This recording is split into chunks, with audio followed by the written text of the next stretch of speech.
Zechariah was a faithful man. He and his wife loved God. He was a priest.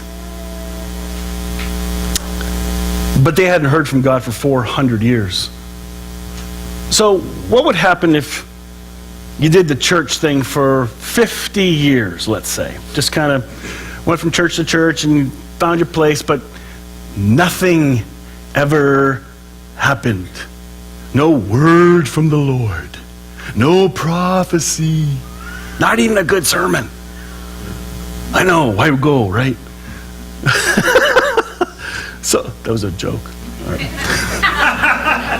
A little slow, got it. So 50 years of no word from God. Not even a, wow, that's an amazing text. None of that. Same old, some Messiah's coming. 50 years, because 400 is a little hard for you to grasp. It's too hard for me to grasp because I'm only going to live to like 99. That's my goal. Silence. Would you question that this God actually exists? Would you question your faith if you didn't hear? And then Gabriel has the gall to say, don't be afraid. I think it's absolutely hilarious. But I guess what else is he going to say, right? Be afraid! Like, that, be not afraid. Don't be afraid. He was in terror.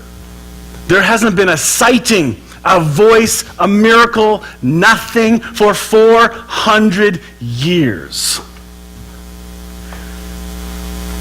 And it's not even about Jesus. It's about John the Baptist. You may not realize this, but in Jewish culture, when you have a child, especially a son, you name the son the name of the father, Zechariah. So naturally, he'd be called Zechariah. That's why the angel told him, you call him John. Very different. Let's take a look at a text today. And I've never really looked at this way before. This is an odd way to begin an Advent message. But this is how it starts. This is how the real Advent started. And there's actually purpose to these 4 verses. Many people have set up to write accounts of the events that have been fulfilled among us. They use the eyewitness reports circulating among us from the early disciples. Having carefully investigated everything from the beginning, I also have decided to write an accurate account for you, most honorable Theophilus, so you can be certain of the truth of everything you were taught. No amens, no excitement there. That's how Luke starts. Luke writes 2 books, 2 letters. One account is the Gospel of Luke. The second one is the book of Acts. This start is a structure that is actually very common to his day and age. There's a writer, a historian named Josephus, who is not a believer. Josephus, a non-Christian, historically writes of so many events that helps validate the scripture and the stories. Non-Christian.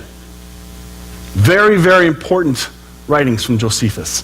Worth looking at, especially if you're a history buff. If you're not, get the condensed version and Cole's notes, but it's powerful. There's a lot there to learn. Credibility is the issue here. The way he is writing to say, look, I'm going to give you a credible story. A very credible one. He's telling us that he's going to get eyewitness accounts. N.T. Wright, theologian, wrote this about it. Luke opens his gospel with a long, formal sentence, like a huge stone entrance, welcoming you impressively to a large building. Here he is saying, is something solid, something you can trust. Readers would know they were beginning a serious, well-researched piece of work. It wasn't a fly-by-night or casual account. It would hold its head up in the world at large. The educated masses would know that by just this beginning, this is not, some Facebook post of terrible grammar and just some idea. This was a scholar, the mark of a scholar. I didn't realize there were storytellers that shared the stories in the Jewish culture. If something was going to go on, if there was an earthquake, if there was a king coming to visit, if the Romans had a big announcement, if some piece of information was going to be communicated, the storytellers in every city would share the stories. They would know. Some were really crappy storytellers. They weren't very good. But the people knew who the good ones were, who the most accurate storytellers were. When an event was talked about, people knew the stories already, unless it was the first time, of course. But they heard story after story. And it took credible storytellers to repeat the things that have happened. That's why Luke says, I have gone to the eyewitnesses. I have gone to the storytellers. Let me give an example why storytelling is important. Let's say I were to tell you, actually, how's it go? Yeah, you probably know this one. If I were to start a story like this, 'twas the night before Christmas, and all through the house, not a creature was stirring except for a mouse. Is there a problem with that? Well, how do you know that? Oh, that's how the story goes. Who corrected me? Yes, of course Bev did. We trust him. Okay, it's going to run away from me really quick. The people will correct the stories. If I tell you that there was a huge car crash this morning on the expressway, right when you come off the highway here, and there's 2 or 3 trucks rolled over and a gas tanker on fire, you would go, where are you getting that from? Did you get hit really hard in the head? Because all of us drove past it, there's nothing, so it was not accurate. The group would have corrected it. So as these stories are being told, and even Luke's own letter, the letter he wrote to Theophilus, would have been scrutinized by eyewitnesses. And if there was something wrong, it would have been called out. I find it interesting that one of the qualifications for being an apostle was somebody who actually saw Jesus. Isn't that interesting? I get these emails, though, from evangelist so-and-so, or prophet this, or apostle that. And some people are trying to say that, it still fits in the same way, but I'm trying to think, if the early church had a hard time finding somebody, and Paul was the only other apostle who saw Jesus in his vision. That's why he's an apostle, the Apostle Paul. Credible stories. Repeated, witnessed, enough people will correct the small details that need to be corrected. This is a good account. That's the point of the first 4 verses. Never thought of that, did you? I didn't. Well, here's something else that's interesting. In the first chapter of his 2 letters, Acts and Luke, angels are mentioned. Angels are mentioned. In the Acts, I'll tell you what it is so you don't have to look it up. But Jesus is going up into heaven, and the guys are trying to see where he went. Where did he go? That speck, that's still him, I don't know. And the angels come along and say, hey, what are you looking up? They were angels. Nobody questioned the idea of angels.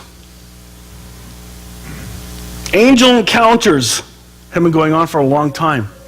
The scriptures are full of angelic stories and the work of angels. We've learned a lot about angels from the scriptures, from the stories. Other cultures have demonstrated belief in angels and angelic beings. Ancient Egyptians constructed their tombs with ornate and extravagant furnishings because of their belief that angels would visit the place where the dead resided in the ages to come. Early religions, apart from any connection from the pages of the Bible, taught the existence of angels. The Islamic scholars suggest each person on earth has assigned at least 2 angels that are tasked with recording good and bad deeds of a person's life. Where do you think you get those good angel, bad angel images in the cartoons? Interesting. And if you watch enough movies and read enough books, we're flooded with the supernatural. We're flooded with angelic stuff.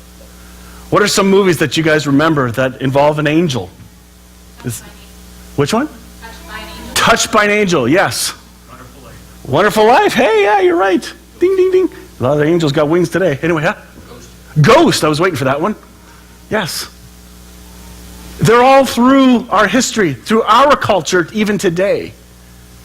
Angels. Did you ever stop to think what angels do? I want to give you some very interesting points about angels. I was going to call this morning's sermon Touched by an Angel, but don't think anybody here would know what that means. Angels, some facts that you just may not know. They're mentioned 273 times in 34 biblical books. That's a lot of mentions.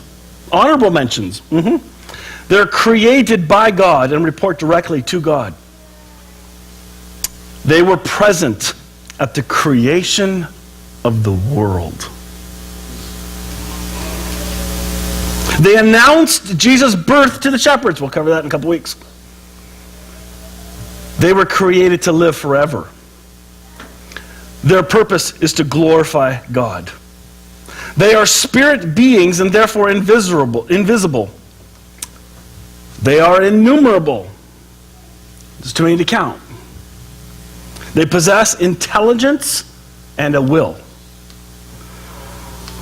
They display joy and desire. And if there's one sitting right here, looking over my shoulder reading it, he's probably laughing or she's laughing at what if that's it? I can tell you so much more. Can you picture it? Okay, sorry. My mind wanders once in a while. They are stronger and swifter than mankind. They're more intelligent than men and women. They are not omnipresent. This is critical. I think in the church we have given way too much credit to the power of angels or demons. They are not omnipresent. They're not everywhere at once. They're not omnipotent, all-powerful. They're not omniscient. They don't know everything. There's only one who is. Jesus, God, the Spirit. So we need not be afraid. For the one who holds all things together resides with us, in us, through us, holds us together. Any angelic being cannot change that fact. Some are called cherubim, some are seraphim. Google it if you want to find out the difference. The majority remained true to God, and many rejected God. We call them demons, deceived. They will join all believers in the heavenly Jerusalem. They bring God's messages to people. They are messengers. They are called, listen to this, ministering spirits. Ministering spirits. What could they possibly minister? What's the evidence we've seen so far? Good news. They minister good news. Then is there bad news they give? Maybe. But their primary role is minister good news. They usher us into the presence of God. A number of stories in Scripture that lead us to believe that is another function of angels. They're the ones who bring us into His presence. Ministering angels. I want to tell you a quick story that I shared on my Grace and Grieving night. I didn't think I'd share this one, but it's a doozy. I've sat beside individuals passing to the other side. You've read the stories, you've heard the stories over the years from people. They see a tunnel with light, right? You've heard well, for those who are living, just hope if you see that, it's probably a train coming through the tunnel. But if you're dying, what is that light? It could be. We're not sure. But people have also said, I have seen an angel, or I saw Jesus as they're passing. They're not fully out of their earth suit yet. There's like this crossover time. The departing time. It's not always instant. especially in hospitals. I've seen that. I've heard people saying they were hovering over their operation and saw what was going on live and then back in. Or they exited completely. But however it happened, they shared their story. I don't know. I used to think, there's no real proof. But I'm sorry. I am finding more hope now in the fact there's more to it than this earth suit, the things we touch, the candle, the chairs. There's more to this, what we see, this dimension. There's more going on. There's a spiritual realm, fully active. And I think if we're more aware of it, it would affect us. Just being aware. There is a spiritual realm, angelic realm, whatever you want to call it. But one particular person was passing away. I was in Fort Erie at the time. And the grandkid was there, a young girl, and this grandma was passing away. And as you could see, just kind of, you can tell when it's about to happen for some people. And as she was going, the young girl said, "Grandma, Grandma, Grandma, don't go, don't go, don't go." And suddenly, like she was not very talkative before that. So this was a shock. She came back, took a breath, and went, "Who called me back?" And everybody's kind of shocked. It's like, holy crap, what just happened? And the little girl in pride said, "It was me, Grandma, it was me." And in a loving way, she looked at her and said, "Don't do it again. He was reaching out his hand to me." I thought, holy smokes. Who is he? We don't know. And then she was gone within 2 minutes. And nobody called her back either. But the hand, whose hand? Is it Jesus' hand? I kind of doubt it because of what I'm learning about angels. I bet you it was an angel. Grabbing them, leading them. And what do they do at that point? If they're ministering angels, I wonder if they say anything on their way. There's a lot of non-absolutes here I'm talking about, okay? You got to hear that. I'm not being dogmatic about this. But the more I grow in my love for my Heavenly Father and His love for all of humanity, I have more hope for people now. Far more hope. Beyond this veil, there's much we don't understand. Angels, they play a big role. They protect God's people. They offer encouragement.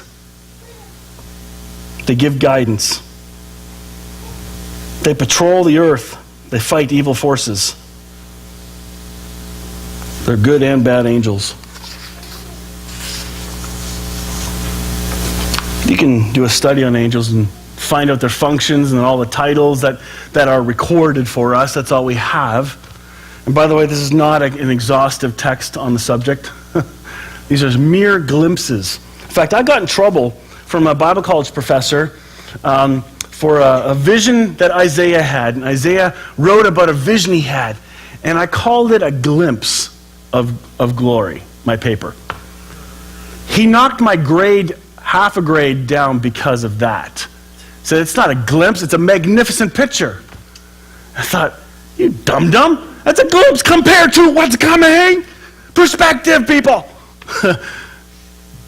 The glimpse you get is this small compared to what really is.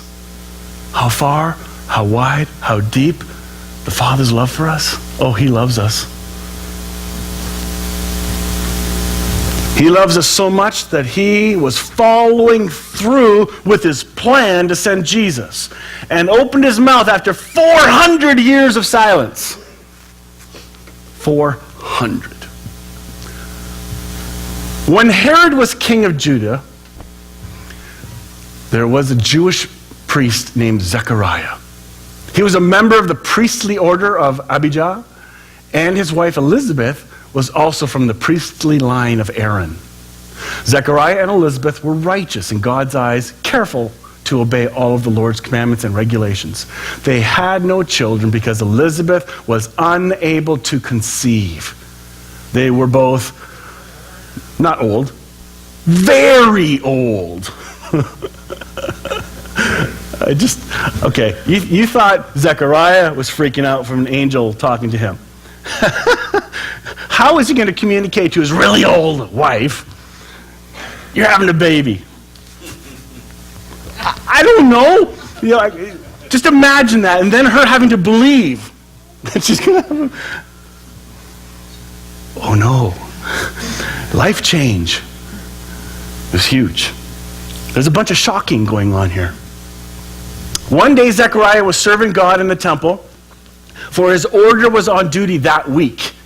Apparently there are 24 sets of serving weeks that priests have to do. They do it in their own village for 50 weeks, and they have 2 weeks they have to do it in the main temple in Jerusalem. So in all the villages, they have these little places, they do their ministry, do their service, but for 2 weeks they come to the temple. And when they come to the temple, there are so many priests that they end up having to do a casting lots, which is like put all your names in a hat and pick one, and that's who gets to go in. It's a once-in-a-lifetime opportunity. Not everybody gets to do it. Zechariah gets his once in a lifetime. Do you think he's nervous? Remember, if you go into that place and you're not holy, you didn't follow the rituals to a T, you got anything wrong, boom, you're dead. And they pull you out with a rope because they tie a rope to your leg. And apparently there's jingle bells on the priest's robe. So once the bells stop ringing, they're yanking. That's kind of how it was. So when he gets his opportunity, just imagine the nervousness. It's like, what's your favorite sport and making it to the top thing? Like today's the big CFL, what do they call it? Grey Cup. There you go. See? I was thinking silver, but the Grey Cup or the Stanley Cup or the Super Bowl or whatever it is, the Olympics, the big thing, this is the thing you've been waiting for your whole life. This is it. And you got to do it right. And you're the only one going into this place. You're it. And they get screwed up. No other priest has ever had an angel talk to them inside one of those.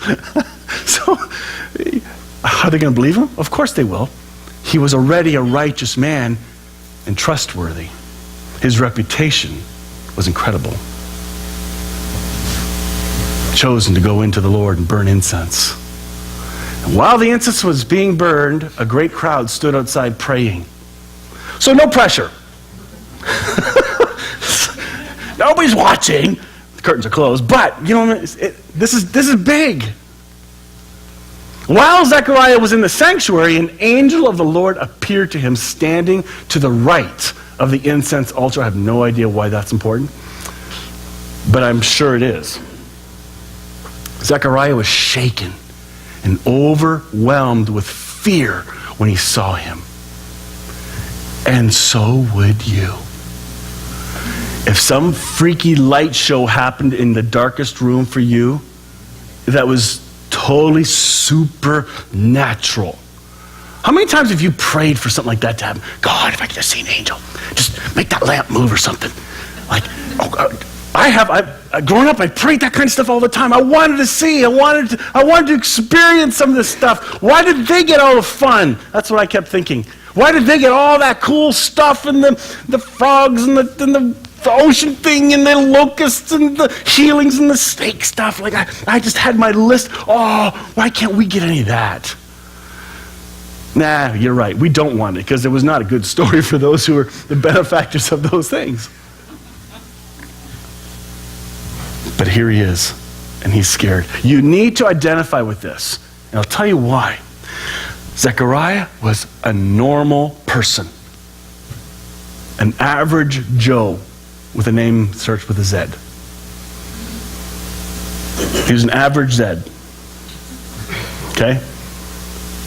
And that's the person God spoke to introduce what was coming. Not the Messiah even, but the one who will lead the way to the Messiah who is coming.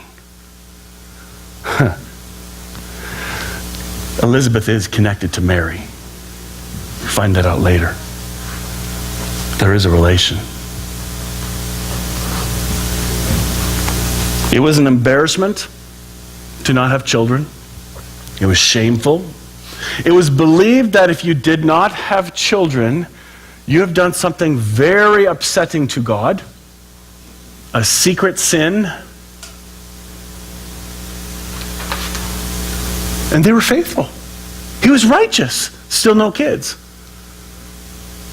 Boy, some of the naysayers, I wonder if they've outlived their naysayers. We don't know how old they were. Imagine the internal sorrow and now the shedding of light, literally, on Zechariah and shutting his mouth. And then he can't tell anybody. They clearly figured it out. And it wasn't until later, the moment he named his son John, boom, he was able to speak again. Do you think they have a story to tell? Do you think the storytellers in the villages and the cities were telling the story of this big event that happened in the temple? This stuff doesn't happen. But it did. And the storytellers got it right. That's how we can trust many of the accounts. But the angel said, don't be afraid, Zechariah. God has heard your prayer. Oh my. How many times have you prayed and prayed and prayed and prayed and prayed and prayed and prayed? God, why aren't you answering my prayer? Do you have that prayer? Oh yeah. When it's actually way past your prime, as in, not a chance. I mean, no chance. God steps in. He says, no chance? I am the beginning and the end. I am the chance. And he does miracles. You may be praying for something and you don't think God's hearing you. He hears you. He hears your heart and your intent. Your prayer may be really selfish. Very possible. Who knows? I'm not going to judge that. I have lots of those prayers. We do. But he's the one who orchestrates and works in our heart to plant the seed for the prayers he will answer. This was a desire of theirs, and I bet you they gave up. Pretty much guarantee that, since it says they were old, really old. It's not just old, it's really old. And that's as adults, not as teens. Teens think all of us are old, but it's true. Like, how old are you? You're so old. How are you? 40? What? So yeah, that's not old. That's young. So, yeah. God has heard your prayer. Your wife Elizabeth will give you a son, and you are to name him John. You will have great joy and gladness. Hey, wait a minute. Does that sound a little bit familiar? Something like to the shepherds, yeah, interesting. You will have great joy and gladness, and many will rejoice at his birth, for he will be great in the eyes of the Lord. He must never touch wine or other alcoholic drinks. He will be filled with the Holy Spirit even before his birth. Ooh. And he will turn, get back, booger. Yes. And he will turn many Israelites to the Lord their God. So, setting. Storytellers in every city. Huge, massive event at the temple. Honey, you're not going to believe what happened at the temple today. They burned incense like they do every other time. No! This thing happened, and the storytellers all tell the story.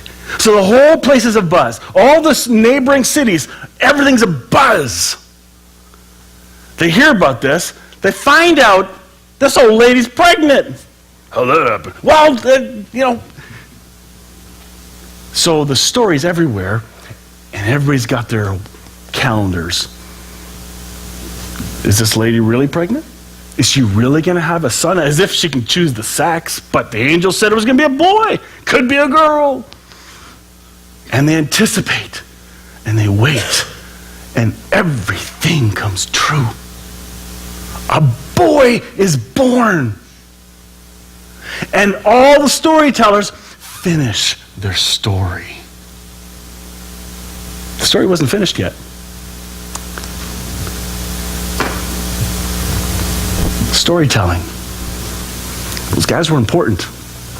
They didn't have internet. They didn't have Wi-Fi. They didn't have newspapers, blogs, nothing. They had storytellers announcing.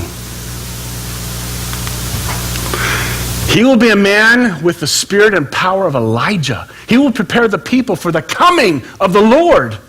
He will turn the hearts of the fathers to the children. He will cause those who are rebellious to accept the wisdom of the godly. Zechariah said to the angel, how can I be sure this will happen? First of all, he's questioning this angelic thing that just appeared out of nowhere, okay? That's pretty bold. You got to admit, right?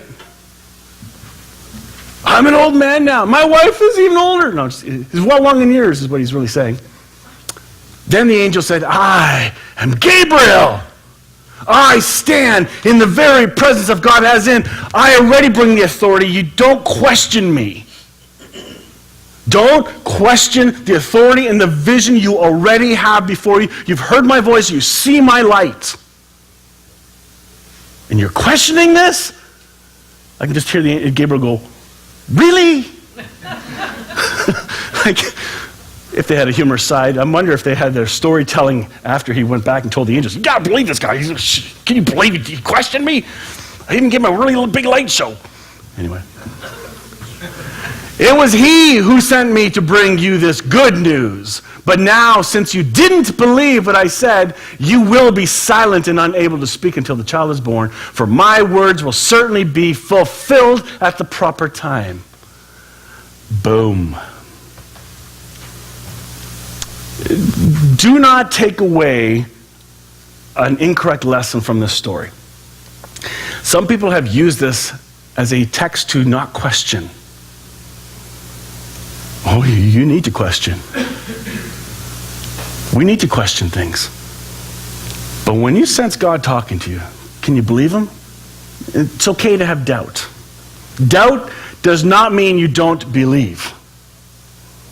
He had legitimate human concerns. Say, hey, how's this going to happen? But it was a God thing. If God is going to do something with you, in you, and through you, he will provide all the power to do it and all the means to do it and fix all the machinery that's broken down to make it work again, which he just did. Meanwhile, the people are still outside, waiting for Zechariah to come out of the sanctuary. They're wondering, why is he taking so long? How long does it take to put stuff on the altar and do your thingies and walk around? How long does it take? This is a long time. Should we pull the cord or not pull the cord? I'm not done yet. A lot of visuals there. Yep. When he finally did come out, he couldn't speak to them. Then they realized from his gestures and his silence that he must have seen a vision in the sanctuary. Try going home and not speaking to anybody in your house and try to communicate without the means of a tablet. You only have your hands. That's it. That's going to be hard. It must have taken him a long time to communicate what's going on. Long time. But it was obvious to everybody something happened. Everybody, those are witnesses. Witnesses to the account that happened. So the storytellers heard the whole story, and if anything was amiss, it would have been corrected by the people. Oops. When Zechariah's week of service in the temple was over, he returned home. Soon afterwards, his wife Elizabeth became pregnant and went into seclusion for 5 months. How kind the Lord is, she exclaimed. He has taken away my disgrace. of having no children. See? She did feel it. She knows she didn't do anything wrong, but she felt the shame, the disgrace. We're not called to live with shame anymore. We have been graced by the presence of Christ in us. Live from that identity, not a false one. And the story will continue. Let's pray.